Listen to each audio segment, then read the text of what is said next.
திருவாரூர் மாவட்டம் நீட்டாமங்கலம் அருகே அரசு பேருந்தில் இருந்து பள்ளி மாணவி தவறி விழுந்த சிசிடிவி காட்சி வெளியாகி பரபரப்பை ஏற்படுத்தியுள்ளது.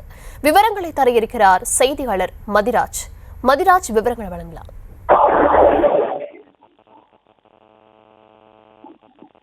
வணக்கம்.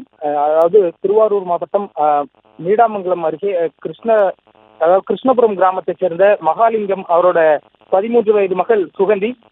இவங்க வந்துட்டு நீடாமங்கலம் அருகே முனவால் கோட்டையில இருக்கக்கூடிய அரசு பள்ளியில 8ஆம் வகுப்பு படிச்சு வராங்க. இந்நிலையில நேற்று மாலை பள்ளி முடிந்து சுகந்தி அரசு பேருந்துல வீடு திரும்பி கொண்டிருந்தப்போ பேருந்து கிருஷ்ணபுரம் பேருந்து நிலையம் அருகே பேருந்து நிறுத்தம் அருகே சென்று கொண்டிருந்த போது மாணவி பேருந்திலிருந்து தவறி விழுந்துடுறாங்க.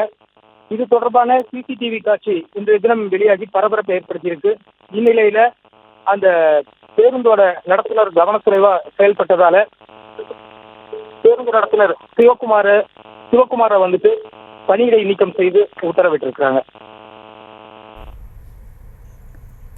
விவரங்களுக்கு நன்றி.